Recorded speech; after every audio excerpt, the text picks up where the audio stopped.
Assalamualaikum warahmatullahi wabarakatuh. Perkenalkan, nama saya Kaisen dari 103. Hari ini saya akan membahas tentang fungi. Fungi sendiri adalah kelompok organisme yang sangat penting dalam ekosistem. Fungi merupakan salah satu kingdom dari organisasi eukariotik yang bersifat heterotrof, artinya mendapatkan nutrisi dari bahan organik. Di Indonesia sendiri, kingdom fungi itu lebih dikenal dengan sebutan jamur. Ciri-ciri fungi yaitu yang pertama eukariotik, artinya jamur ini memiliki sel dengan nukleus dan organel bermembran lainnya. Yang kedua heterotrof, jamur tidak dapat menghasilkan makanan sendiri sehingga bergantung pada organisme lain untuk mendapatkan zat organik. Yang ketiga memiliki dinding sel dan kitin. Kitin berfungsi untuk memberikan kekuatan dan perlindungan pada fungi. Yang keempat tidak memiliki klorofil yang membuat jamur tidak dapat melakukan fotosintesis seperti itu. Lalu untuk struktur dasar fungi, yang pertama ada hifa. Hifa sendiri adalah struktur benang-benang tipis penyusun tubuh jamur. Lalu untuk hifa sendiri terdapat dua jenis. Yang pertama hifa septa, yang kedua ada hifa senotik. Hifa septa sendiri memiliki sekat, sementara untuk hifa senotik tidak memiliki sekat. Lalu yang kedua ada miselium. Miselium adalah jaringan kompleks dari hifa yang saling terhubung. Lalu yang ketiga, tubuh buah. Tubuh buah merupakan struktur reproduksi jamur yang dapat dilihat. Yang keempat, spora adalah alat reproduksi dan penyebaran fungi.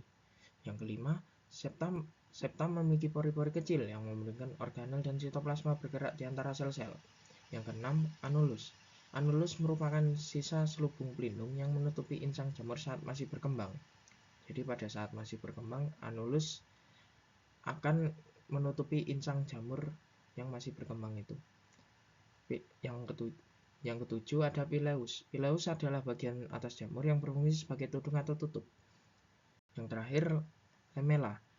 Lamela adalah bagian yang berbentuk lembaran-lembaran dan berada di bawah tudung jamur. Lalu terdapat klasifikasi fungi secara umum.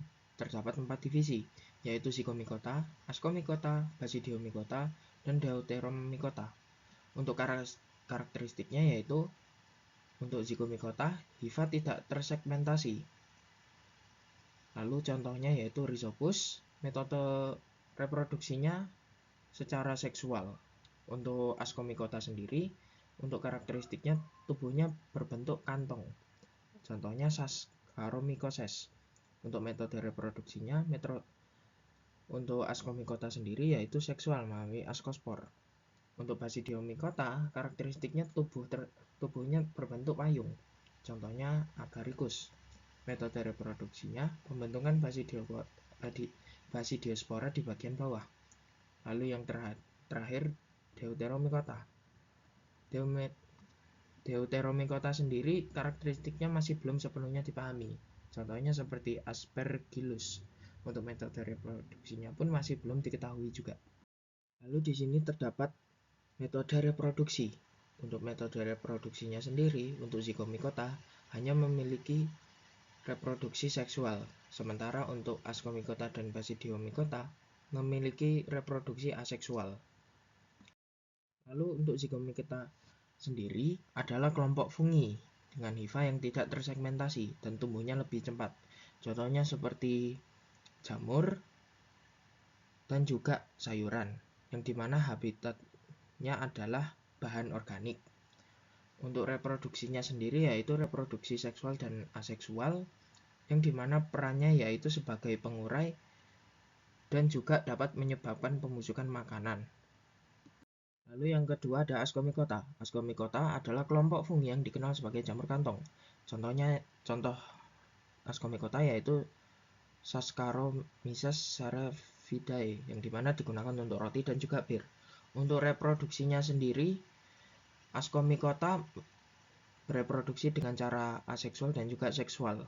Untuk perannya yaitu peran dalam industri dan juga peran dalam biologis, yang dimana pemahaman tentang Ascomycota ini penting dalam biologi dan juga kedokteran. Yang ketiga yaitu Basidiomycota. Basidiomycota adalah kelompok fungi dengan tubuh buah khas seperti jamur payung.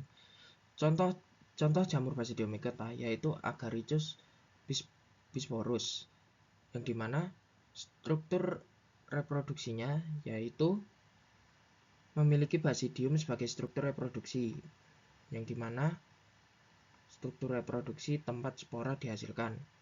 Lalu untuk reproduksinya sendiri yaitu secara seksual dan juga aseksual. Untuk peran-perannya sendiri terdapat 3, yaitu peran ekologis, peran ekonomi, dan juga keberagaman fungi Basidiomycota. Lalu yang terakhir ada Deuteromycota. Deuteromycota sendiri yaitu adalah kelompok fungi yang reproduksinya belum sepenuhnya dipahami. Lalu untuk reproduksinya, untuk spesies Deuteromycota sendiri bereproduksi secara lebih banyak aseksual daripada seksual. Untuk contohnya sendiri seperti Penicillium, yang dimana habitatnya umum berada di tanah dan bahan organik yang membusuk. Oke, lanjut. Untuk siklus aseksual dan seksual fungi, yang pertama siklus aseksual fungi ini adalah siklus yang berkembang biak dengan cepat melalui pembentukan spora secara mitosis tanpa kawin.